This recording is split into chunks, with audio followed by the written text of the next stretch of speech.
So you already know that testosterone defines your ability to gain muscle, lose fat, and express your sexuality. But did you know that testosterone also plays a major role in your mental health, or that it determines how you show up against competition, and that it determines the health of your bones? Yes, and that is just the beginning, alright? This is Mo Salim here from tripleurt.com, and in today's video, we're going to be talking about 4 weird signs that you have high testosterone. So the first weird sign of having high levels of testosterone is a sharp memory and sharp cognition. So studies have consistently shown that men with higher levels of testosterone score better in tests of verbal fluency and spatial memory, alright?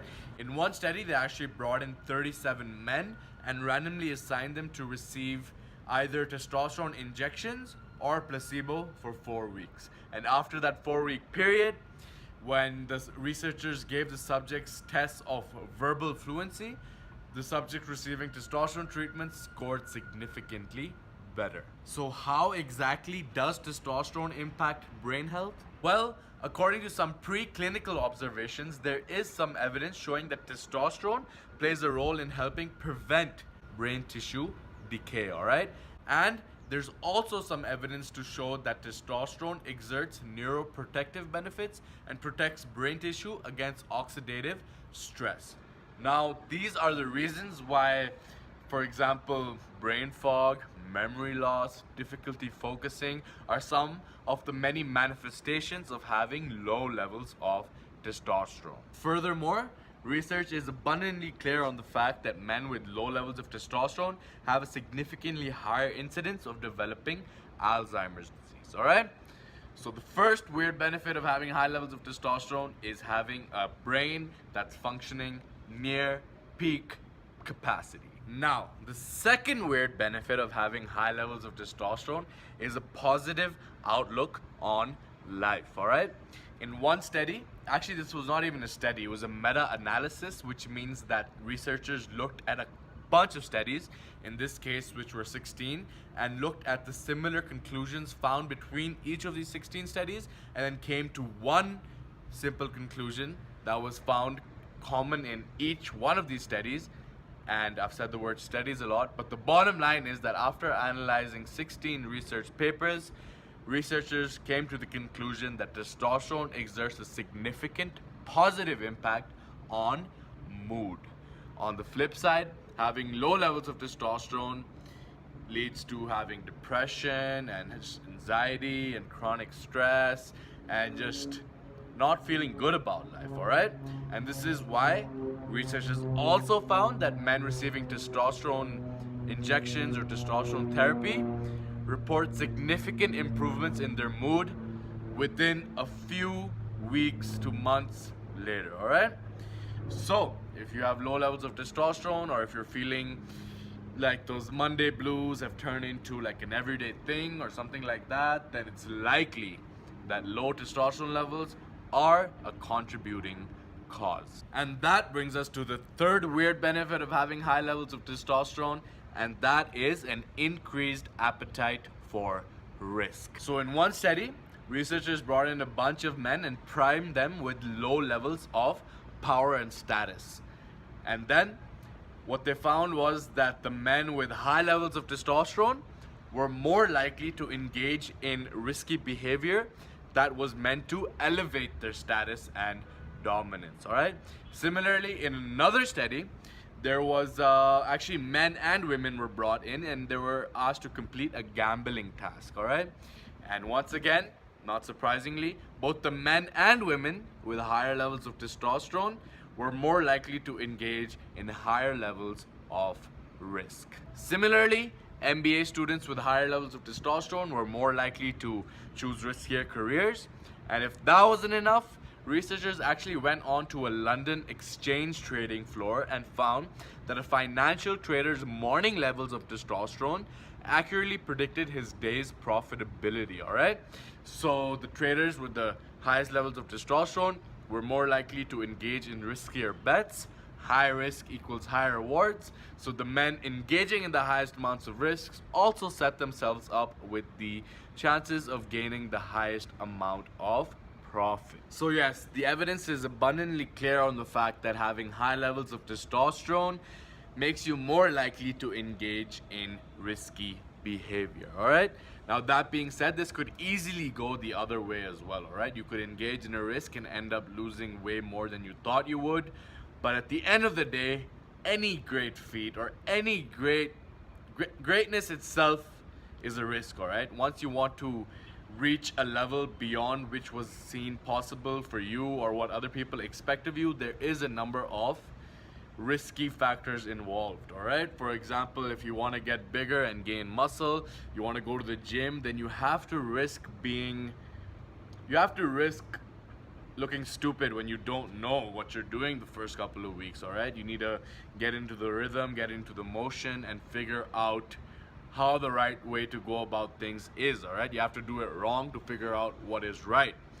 Similarly, if you want to grow your business, you'll have to be taking some type of risk, whether that's bringing in an employee or bringing in investors or anything that requires growth will have some capacity of risk involved with it.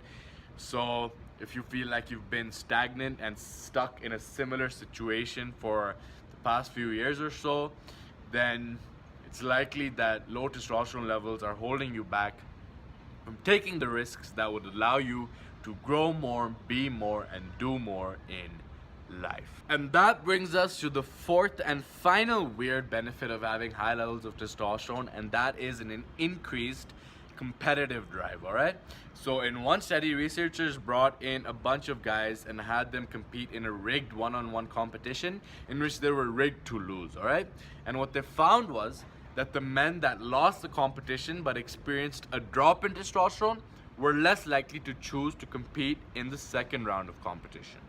But the men that lost and experienced a spike in testosterone actually were more likely to choose to compete again. All right, and similar results were demonstrated in a study on university varsity tennis players.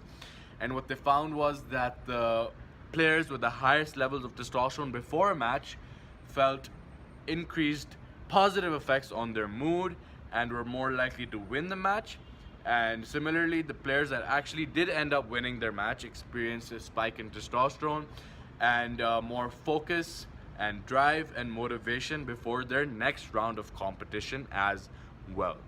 Now in biology, this is referred to as the winner effect, and it was first demonstrated in mice. All right, so when two mice were brought up into a competition, right off the bat, let's say one was stronger than this one. All right, right off the bat, the stronger one was able to beat this one in a fight.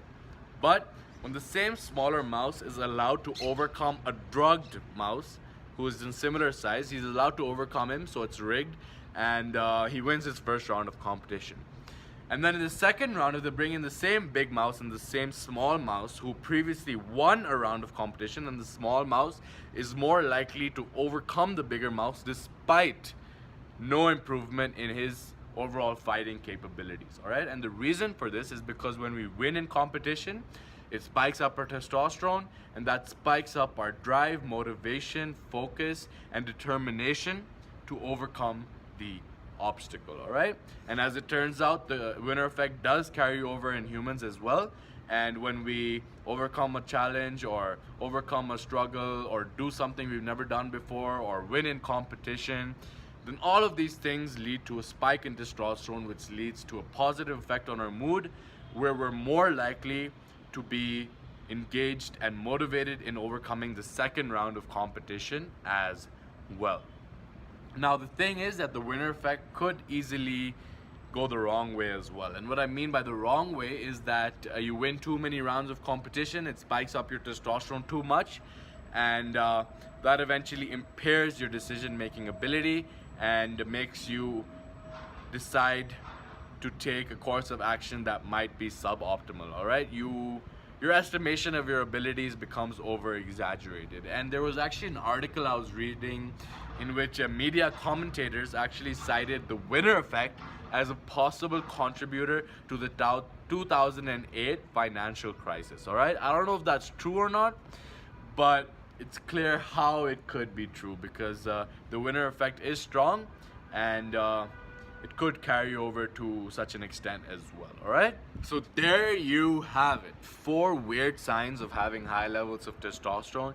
And if you want to dive into every single sign, I go more in depth into all the research studies and more signs in my blog post below. Definitely check that out. But I hope that this video has provided you with some information that you can compare your current state of mind with, and see if you might be suffering or struggling with having low levels of testosterone, which is not allowing you to experience all of these weird but significantly positive benefits. All right, this has been Mo Salim from tripleyurt.com, and I'll see you